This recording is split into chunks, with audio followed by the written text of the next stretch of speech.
Inside this edition of Bills, it's the off season, and so it's time to write stories for boys.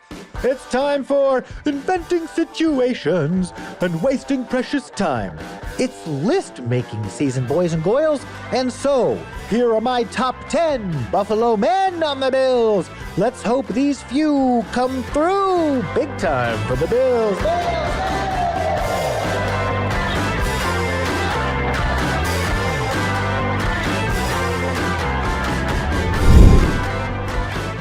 Today, I'm going to talk about how and why I think TJ Sanders is the fourth most important Buffalo Bill if we're going to keep being a really good team throughout the 2025-26 season.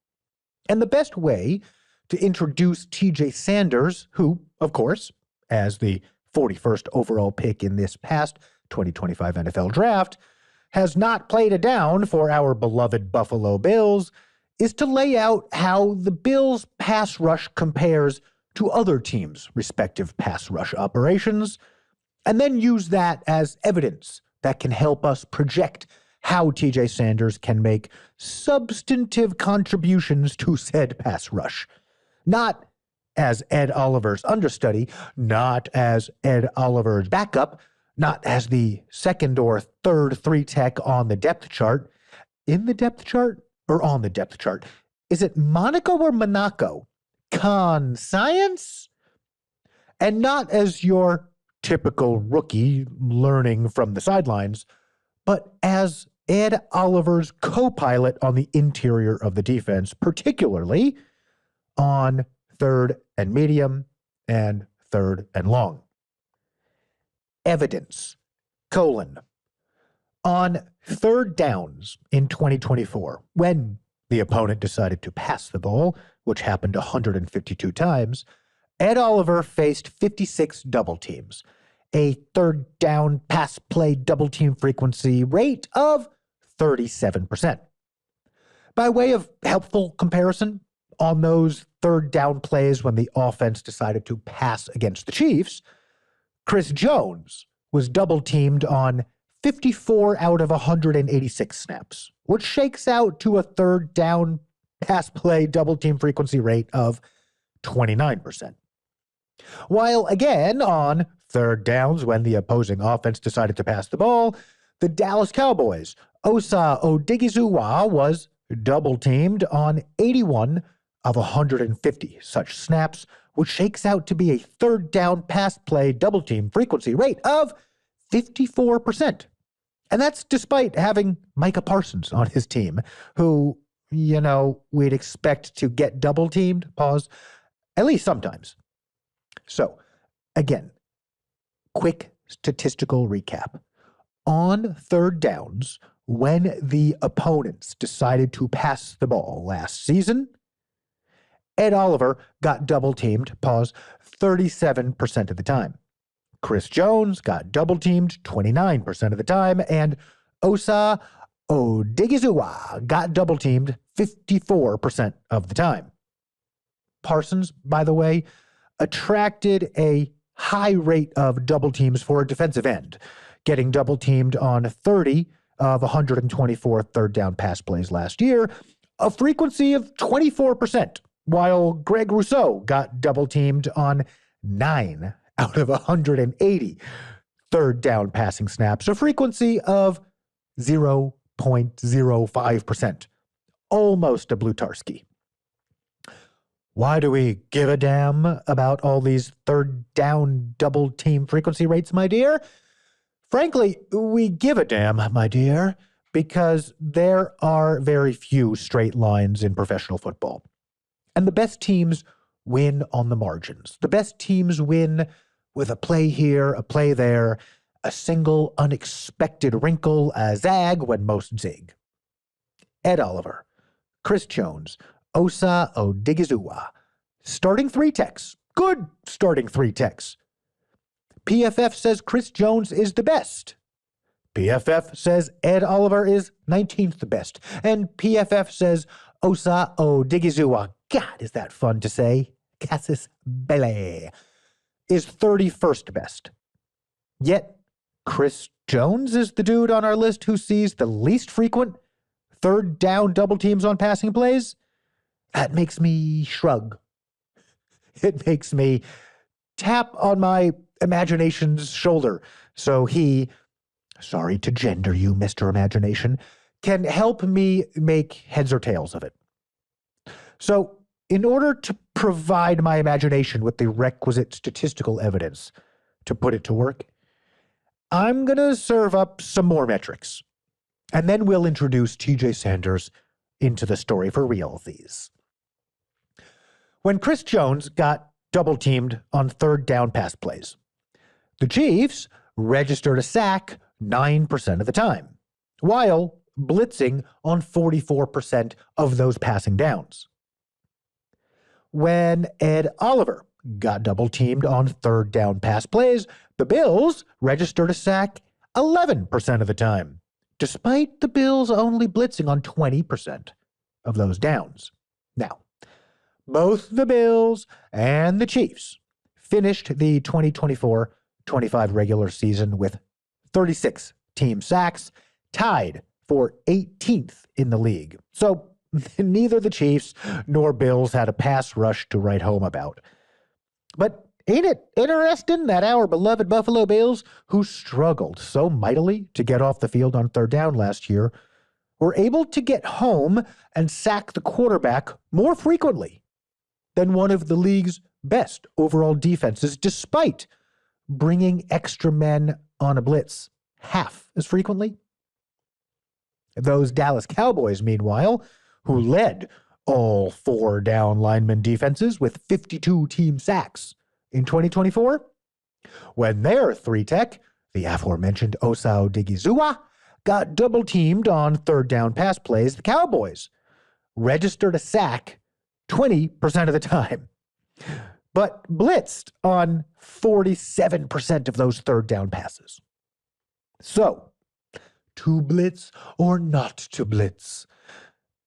Ideally, of course, you'd like not to, and the Bills really didn't.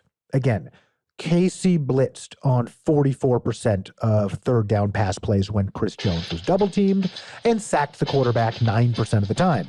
And Dallas blitzed 47% of third down pass plays when their three-tech was double-teamed, sacking the quarterback 15% of the time, while our Bills blitzed on 20% of third down plays when Ed Oliver was double-teamed and sacked the quarterback 11% of the time. So, did Dallas get home? Sure, but it seems that they leaned on the blitz to do so, despite having Micah Parsons screaming off the edge and Osa Odighizuwa absorbing more double teams from the three-tech than either Ed Oliver or Chris Jones. But the important part of the story about Dallas's 2024 pass rush is that it worked. At least better than both the Bills and Chiefs.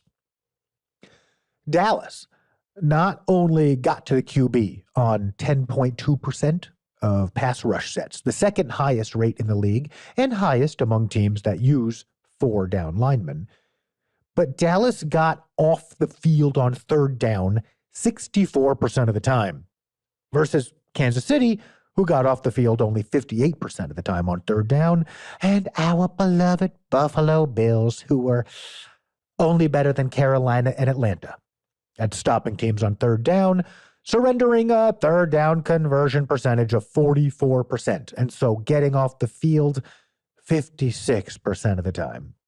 8 percentage points worse than Dallas. The raw numbers actually help paint a more accurate picture and will help us segue this examination towards why I think the subject of today's episode, who I've hardly mentioned, TJ Sanders, will have such an important role to play, even as an incoming rookie. Dallas got opponents to third down 205 times and got off the field 130 of those 205 times.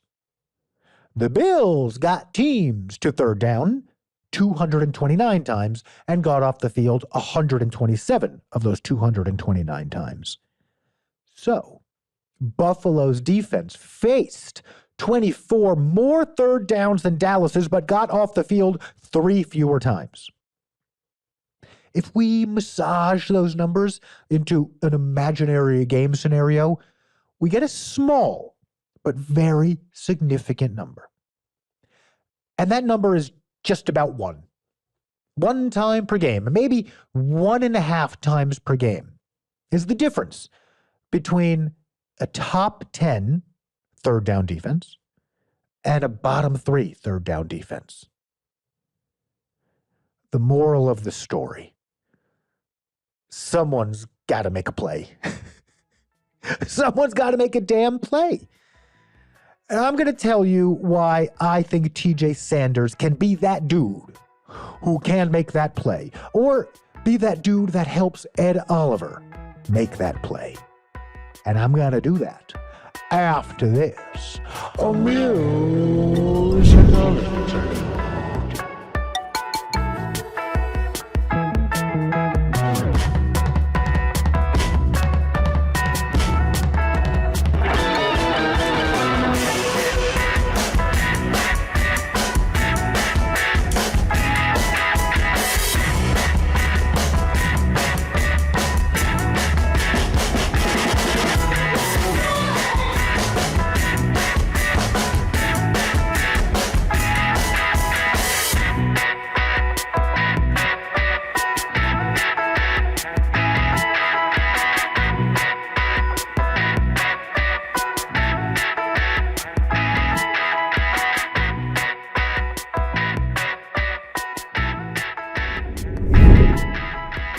Daquan Jones had 2.5 sacks last year and has never had more than 3.5 in any of his 11 NFL seasons.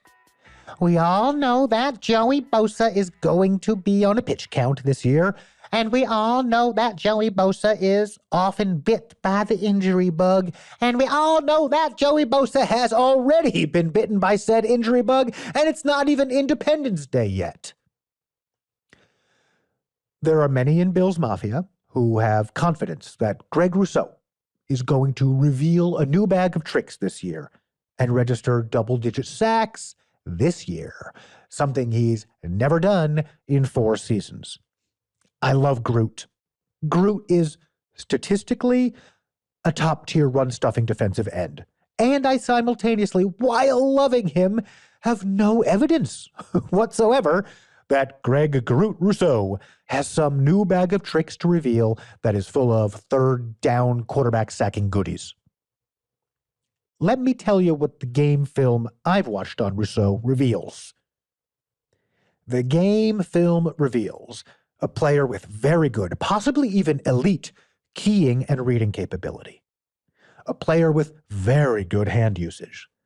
And a player with solid but not great explosiveness and bend. A whole bunch of Buffalo Bills analysts have spent the past couple months wondering if Rousseau has a new gear he can reach as a pass rusher. And though I would be absolutely delighted to be proven wrong, I don't see it. It's not in his DNA.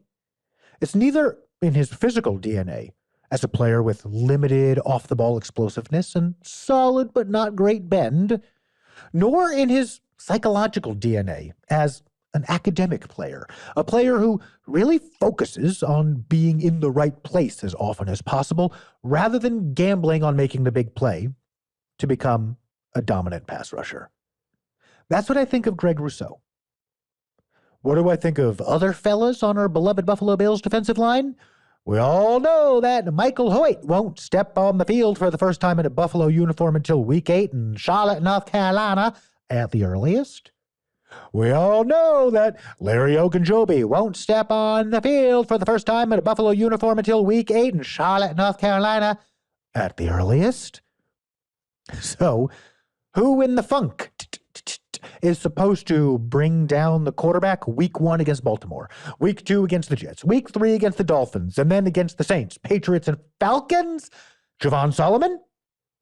I freaking love it. I've been a shame-free card-carrying Javon Solomon stan since April 25th, 2024, but the 6'1", 246-pound, fifth-round edge rusher out of Troy only logged 134 down and distance snaps as a rookie, as compared to big-bodied Big Ten product second-round selection A.J. Epinesa, who logged 291 down and distance snaps during his 2020 rookie season, and tall, long-armed first-round pick Greg Rousseau, who logged 531 down and distance snaps in his 2021 rookie season. So I'm saying that McDermott showed much more faith in rookie Epinesa and rookie Groot than he did in rookie Solomon.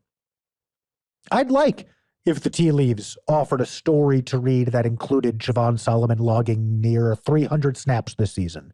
And I said as much in an edition of Bills, Bills, Bills, released back on May 9th.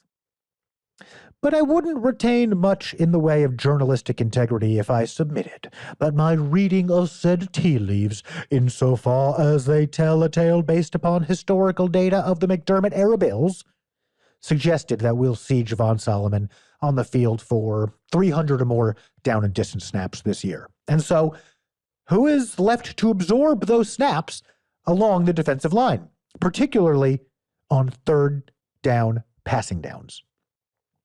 Who's going to help Ed Oliver get to the quarterback? Landon Jackson? Hey, we'll explore his potential a few episodes from now when I detail why he, the 8th most important Buffalo Bill on my list, gets his moment in the sun. But Jackson profiles far more as a run-stuffing, early down defensive end than he does an edge-bending third and medium sack artist. And so, who, along the Bills' defensive line, possesses the traits and, at least we hope, the skills to get us home on third and medium, while we assume that Babbage and McDermott aren't going to blitz a lot? Dwayne Carter? The magic 8 ball that watched Carter's rookie season says probably not. So, who along the Bills' defensive line possesses the traits and, at least we hope, the skills to get us home on third and medium? Why, I expect it to be today's subject of investigation and examination, our friend, of whom Brandon Beane said, and I quote, "We like the idea of adding another inside rusher, a guy we could pair with Ed Oliver on clear passing downs," end quote, rookie defensive tackle TJ Sanders. Okay.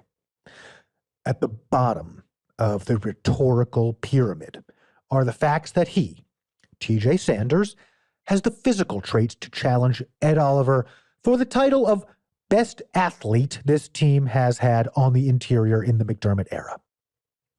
In the middle of the rhetorical pyramid is a body of work that TJ Sanders assembled over his 3-year collegiate career at South Carolina that saw him ranked within the top 20 Power 5 interior pass rushers in 2023, when he was a redshirt sophomore, and ranked as the 6th best Power 5 interior pass rusher per PFF in 2024 as a redshirt junior. All of the metrics he recorded in his 3rd season at South Carolina are good enough to give us Bills fans confidence that we have, in Sanders, a high-floor 3-tech on the team. Sanders' 11.6% missed tackle percentage, for example, in 2024, was 1 point better than Tyleik Williams's was. And TJ Sanders' 11.6% missed tackle percentage in 2024 was 15 points better than Derek Harmon's, but about 7 points worse than Mason Graham's and Walter Nolan's. I crafted that mini segment on missed tackle rate to feel like a sort of narrative seesaw, so as to make you feel what it's like when a content creator tries to say that this guy is better than that guy at this, but those guys are better than this guy at these, that. So, to summarize, TJ Sanders, as a redshirt junior in college, was a tackler on par with Tyleik Williams, who any decently informed NFL draft enthusiast will agree is a good tackler. And TJ Sanders, as a redshirt junior in college, was a tackler who was far more reliable than Derek Harmon, the uniquely disruptive defensive tackle out of Oregon who was selected 21st overall by the Steelers, 20 spots ahead of Sanders. But TJ Sanders, at least as a redshirt junior in college, wasn't as elite of a tackler as the likes of Michigan's Mason Graham, who was the first defensive tackle off the board in this past 2025 NFL draft, or Walter Nolan, who cuts a strikingly similar profile to Sanders in many respects, chief among them height, weight, and length, but was the third defensive tackle off the board, selected 16th by the Cardinals, 25 spots ahead of Sanders. I'm just trying to keep things honest. I think TJ is a terrific prospect and can make meaningful contributions as a rookie. But we likely haven't added Superman to the defensive interior, just a very good prospect. Overall, we can expect TJ Sanders to be somewhere between good and very good at bringing down a ball carrier once he gets his 10.25-inch mitts on him. Now, as for his ability to generate pressure, statistically anyhow, Sanders generated what PFF considered to be a pressure once every 24 snaps, while PFF says Kenneth Grant generated a pressure once every 23 snaps. And Joshua, please stop calling me Jordan Farmer, generated a pressure once every 30 snaps. Sanders, high floor. But what about the ceiling of TJ Sanders' pressure generation? Well, how disruptive he will ultimately be as a Buffalo Bill will be heavily reliant upon his usage. And usage constitutes two related but distinct definitional applications. Usage refers, of course, to how frequently a player is put onto the field, how many down and distance snaps he sees. And, simultaneously, usage also points to where on the field a player plays and what he's asked to do when he's out there. And it's the confluence of these two definitional applications of the term usage that brings us to the top of the pyramid, the pyramidion, the ben, the apex. At the bottom of the pyramid, TJ Sanders is an impressive physical specimen. In the middle of the pyramid, TJ Sanders is a good tackler. And at the top of the pyramid, I think we can fairly project Sanders' ceiling as a disruptive force as a pass rusher by looking at his tape from South Carolina and matching it with tape of Ed Oliver, and more specifically, how Ed Oliver worked in tandem with other defensive tackles like Daquan Jones, Austin Johnson, Jordan Phillips, Poona Ford et al. From the last couple of seasons.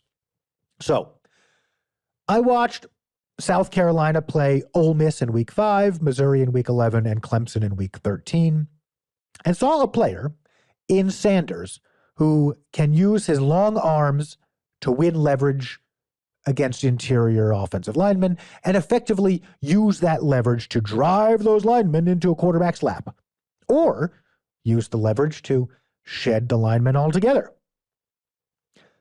I also saw a player who can win laterally when given the opportunity to do so.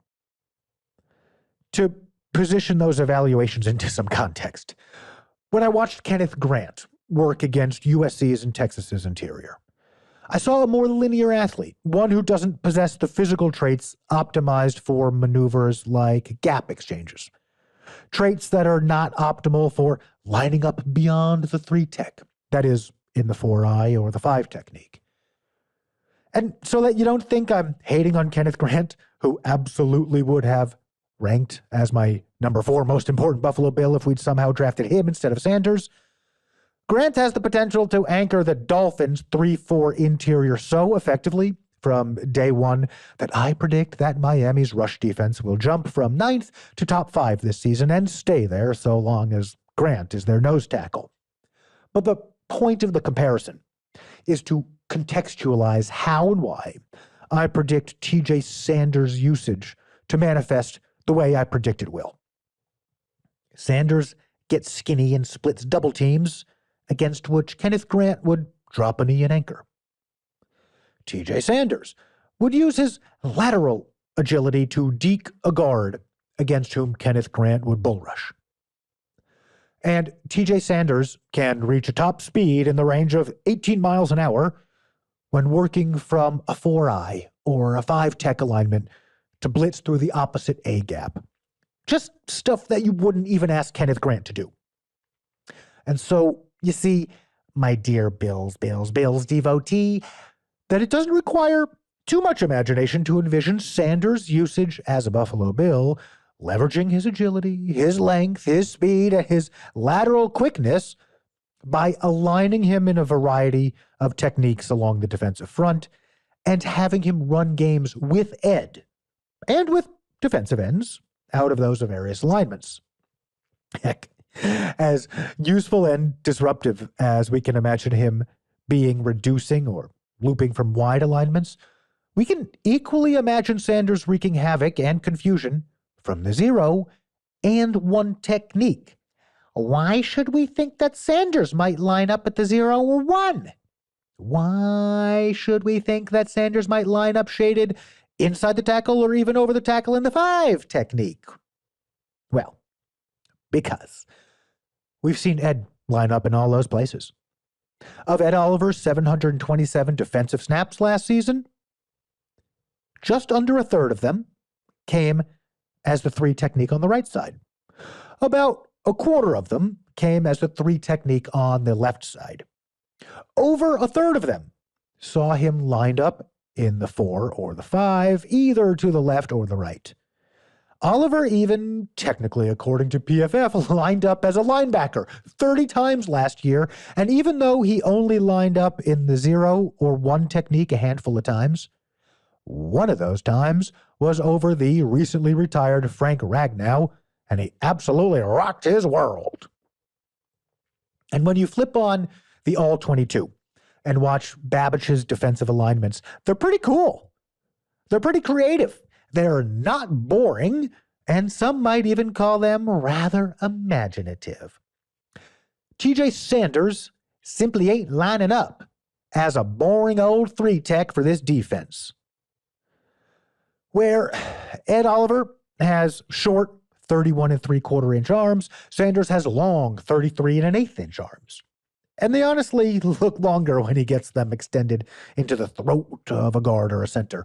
And so, if Babbich thought that Ed would have value if moved away from the interior by using quickness to penetrate his bowling ball-like frame through the gaps in the offensive line, it doesn't require much imagination to envision a future in which Babbich slides Sanders away from the interior so as to give him enough room to win upper body leverage battles against interior offensive linemen, and then utilize Sanders' lateral agility to spike, slant, and stunt an offensive line into perpetual confusion.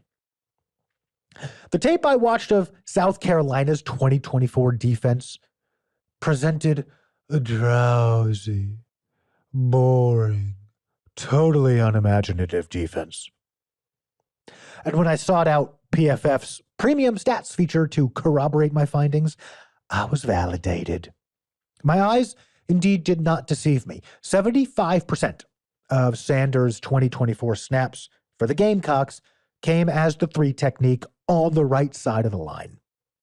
And this is one of the primary reasons that draft analysts warn against using college production to project professional production.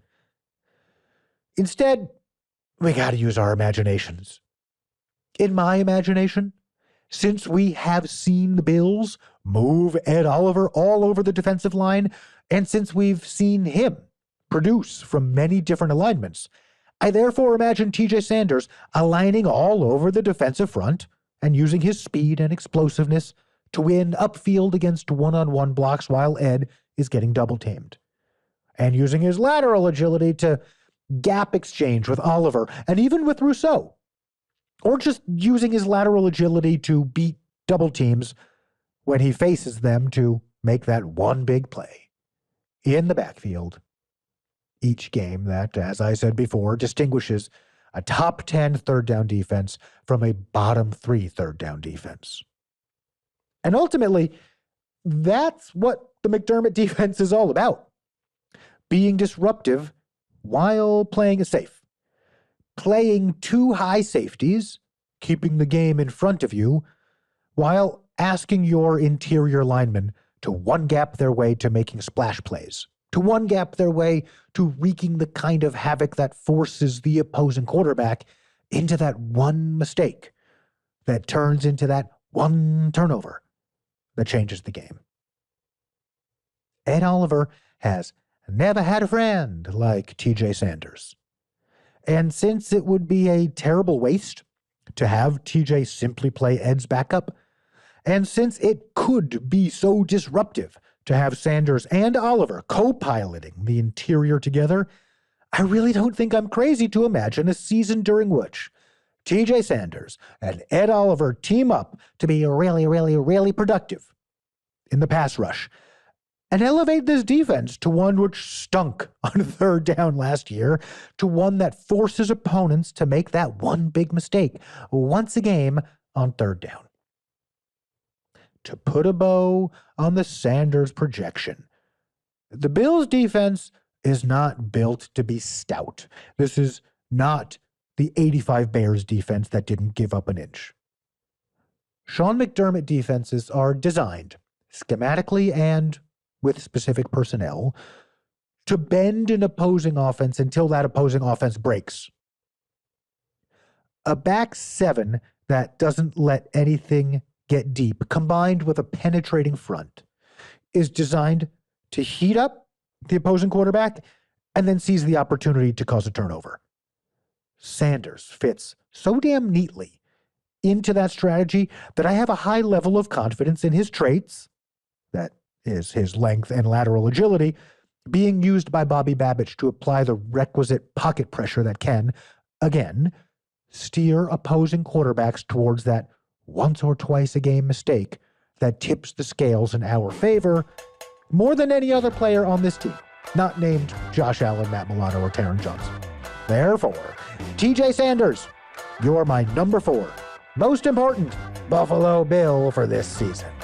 And so, TJ, if you see me on the street wearing a Bills hat, because I'm always wearing a Bills hat, raise your fist in the air and say, "Go Bills." And I'll raise a fist of my very own and say, "Go Bills, go Bills, go Bills, Bills."